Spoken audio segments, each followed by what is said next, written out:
فيديو النهارده هقول لك ازاي تغير من نفسك ومن تفكيرك ومن عقليتك تماما قبل السنه الجديده. يلا بينا. السلام عليكم ورحمه الله وبركاته. ازيكم عاملين ايه؟ يا رب تكونوا بالف خير حبايبي واخواتي، كل سنه وانتم طيبين. قبل اي كلام لايك سبسكرايب تعليق حلو زيك، ويلا بينا نخش على فيديو النهارده. اول خطوه من خطوات فيديو النهارده وهي حاول تتعلم تقول لا. مش حاول تتعلم، لا اتعلم تقول لا. احنا راضينا الناس بما فيه الكفايه في الشهور اللي فاتت، فحاول الشهور الجايه دي تبقى بتاعتك انت، ما عادش فيها الا شهر 10 و11 و12 والسنه الجديده تخش. طب يا علاء انا اعمل ايه؟ قول لا. قول لا لاصحابك اللي يقولوا لك يلا نتفرج على ماتش الاهلي والزمالك. انا حاليا ماتش الاهلي والزمالك شغال وانا بصور الفيديوهات. يلا ننزل على القهوه، يلا نخرج، يلا نكلم الموزه، يلا مش عارف ايه. اتعلم تقول لا. اهلك رايحين فرح عايزينك تيجي معاهم، قول لهم بعد اذنكم انا مش فاضي. شفت بكل سهوله ازاي هم يزعلوا. طب اهلي ايه يعني؟ اهلي هو ايه؟ اهلك لما انت تفشل هيكونوا فرحانين؟ لا، ده يبقوا زعلانين وهيقولوا الغلط عليك انت، فكده كده الغلط هيجي عليك. فحاول الغلط يجي عليك وانت اعمل حاجه. انت فاهمني؟ يا رب تكون فاهم. نيجي بقى على الخطوه الثانيه وهي اتعلم الالتزام.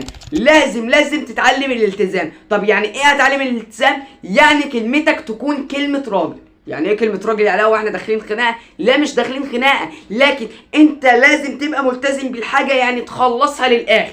بدأت في اليوتيوب متجيش بعد 6 شهور طول ابا ما حصلش حاجة، ما وصلتش للي انا عايزه، نقفل القناة. لا انت تقفلش القناة، كمل للنهاية لحد ما توصل لهدفك. متسيبش الحاجة الا لما تكمل فيها سنة على الأقل. أقل من سنة يبقى انت ما بدأتش فيها أصلا، يبقى انت لا مؤاخذه كلمتك مش كلمه راجل، صح ولا ايه؟ فاهم حاجه الحاجه اللي تبدا فيها متسكتش لما تجيب اخرها، عشان لما حد يجي يسالك يقول لك انا عايز خبرتك في الحاجه دي، فتديله الغلطات اللي انت عملتها هو ما يعملهاش عشان يوصل.